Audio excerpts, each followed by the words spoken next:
Dear student, अस्सलाम वालेकुम। आज आपको हम पढ़ाएंगे जी डी मॉर्गन्स लॉ। और ये बहुत ही लाजमी कॉन्सेप्ट है और एग्ज़ाम में हमेशा इस कॉन्सेप्ट के हवाले से क्वेश्चंस आते रहते हैं।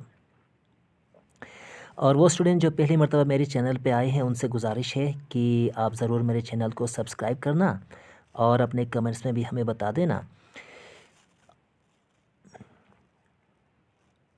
डी मॉर्गन्स लॉ क्या है जी? वो फर्स्ट लॉ जो है वो ये है कि A union B whole complement is equal to A complement intersection B complement.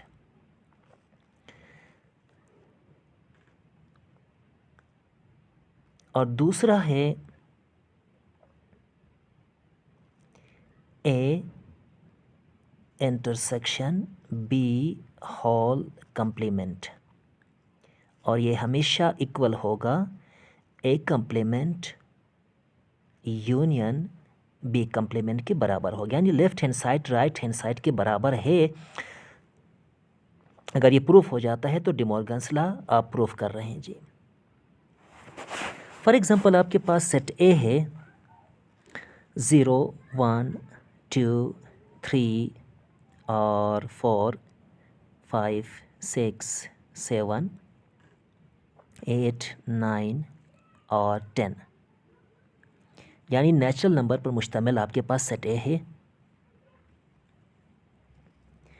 और उसके बाद दूसरा जो सेट आपके पास बी, सेट बी आपके पास 0 2 4 6 और 8 उसके बाद 10,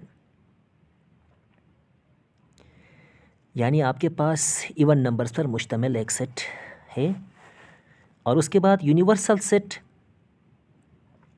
0 1 2 3 और डॉट डॉट, यानी आपके पास 1 0 से लेकर 20 तक आपके पास नंबर है जी।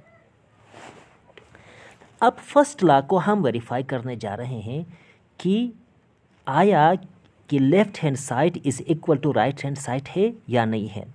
अब फर्स्ट लॉ जो है आपके पास ए इंटरसेक्शन या A union B whole complement is equal to A complement intersection B complement.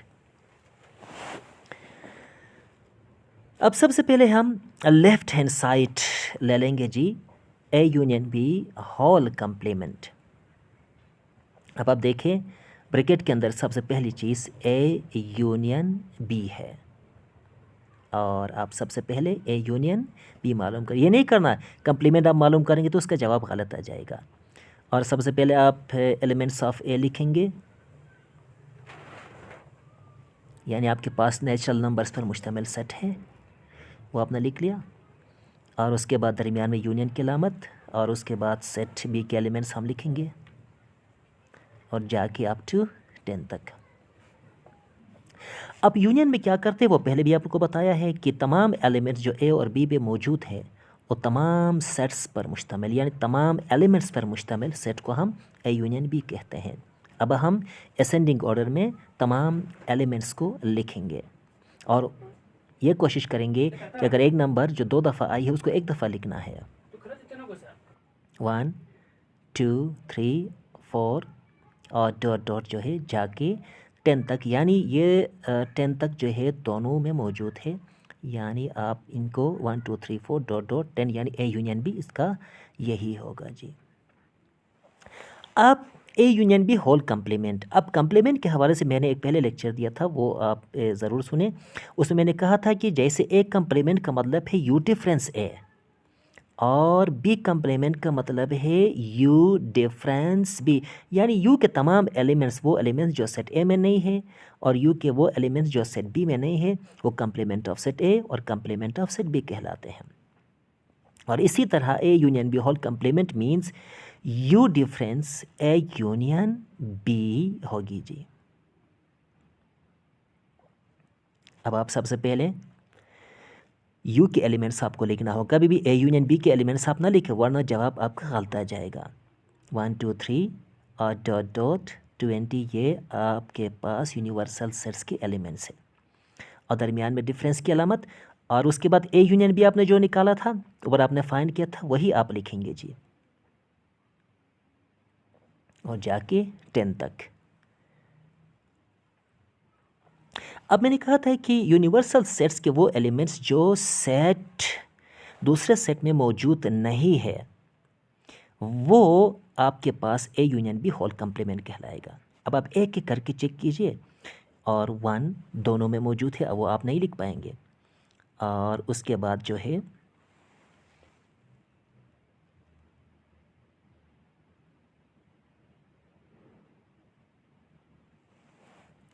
आपके पास 10 तक जो है दोनों में मौजूद है, और आप 11 से लेकर 20 तक वो तमाम एलिमेंट्स जो यू में है लेकिन ए यूनियन बी में नहीं है, उन एलिमेंट्स पर मुश्तमिल सेट आपका A union B whole complement कहलाता है। अब आप आ जाइए राइट हैंड साइड पे। राइट हैंड साइड में आपके पास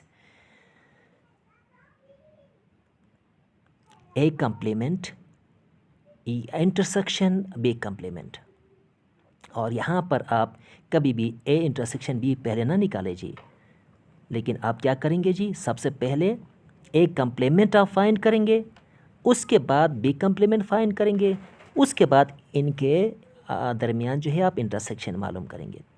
तो सबसे पहले ए कम्प्लीमेंट मालूम करते हैं। आप एलिमेंट्स ऑफ ए आप लिखें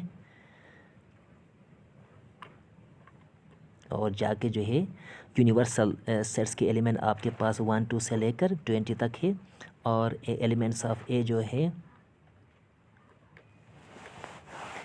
आपके पास 1 2 3 और जाके अप टू 10 तक है, और यू के वो तमाम एलिमेंट्स जो सेट ए में नहीं है वो कम्प्लीमेंट ऑफ सेट ए कहलाते हैं। अब आप एक एक करके चेक कीजिए कि कौन से यू के एलिमेंट्स हैं जो आप एक ए के अंदर मौजूद नहीं है, वो हम लिखेंगे जी।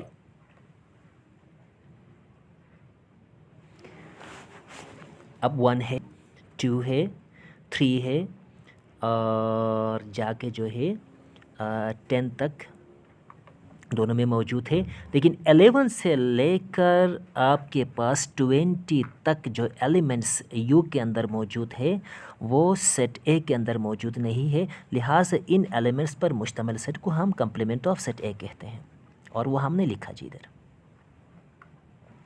और उसके बाद कम्प्लीमेंट ऑफ बी मालूम करेंगे, तो complement of B means U difference B.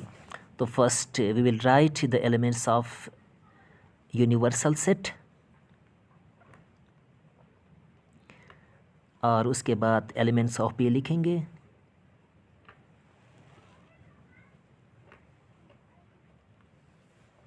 जैसे ऊपर आपने किया था इस तरह यहाँ पर भी यू के तमाम एलिमेंट्स वो एलिमेंट्स जो सेट बी में मौजूद नहीं है उन एलिमेंट्स को हम यहाँ पे लिखेंगे जी।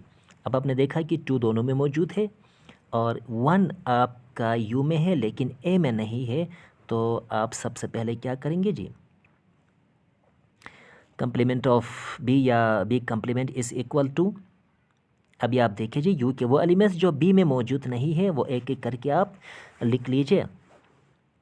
अब 1 3 5 7 9 और 9 के बाद यहाँ 10 दोनों में मौजूद है, और उसके बाद जो नंबर 11 आपके पास आ रही है वो बी के अंदर मौजूद नहीं है, लिहाजा हम यहाँ पे लिखेंगे।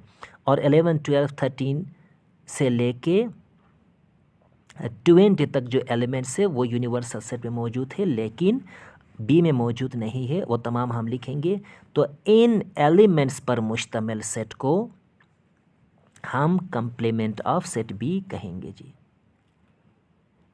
अब आपने ए कम्प्लीमेंट भी निकाल लिया और बी कम्प्लीमेंट भी निकाल लिया, अब इन दोनों के दरमियान आप इंटरसेक्शन मालूम करेंगे जी।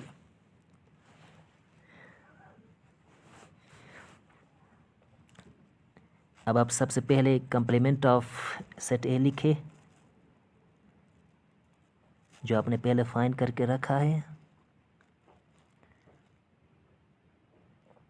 और उसके बाद इंटरसेक्शन की अलामत, और उसके बाद कंप्लीमेंट ऑफ बी आपने जो ऊपर फाइंड करके रखा है, बी के एलिमेंट्स नहीं बल्कि कंप्लीमेंट ऑफ बी के एलिमेंट्स आप लिखे जो ऊपर हमने फाइंड करके रखा है जी।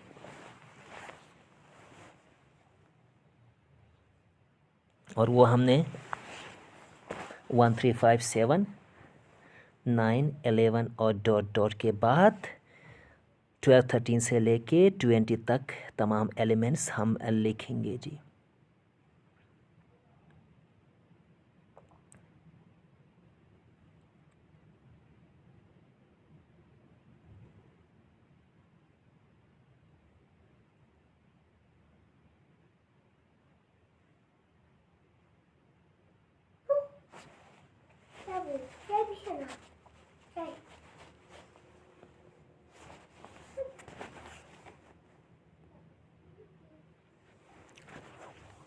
अब यहाँ पर देखें कि इन इंटरसेक्शन का मतलब ये है कि इन दो सेट्स के अंदर कौन से कॉमन एलिमेंट्स हैं जो दोनों में मौजूद है। उन एलिमेंट्स पर मुश्तमिल सेट जो है ए कंप्लीमेंट इंटरसेक्शन बी कंप्लीमेंट के एलिमेंट्स होंगे जी। और वो है जी 11 12 13 14 15 16 17 18 19 और 20। अब आपने देख लिया कि उसका जो लेफ़्ट हैंड साइड है उसके एलिमेंट्स बी 11 12 13 14 से लेके 20 तक, और राइट हैंड साइड के एलिमेंट्स भी यानी ए कंप्लीमेंट इंटरसेक्शन बी कंप्लीमेंट के वो दोनों बराबर है। लिहाजा ये प्रूफ हो गया, यानी फर्स्ट लॉ प्रूफ हो गया।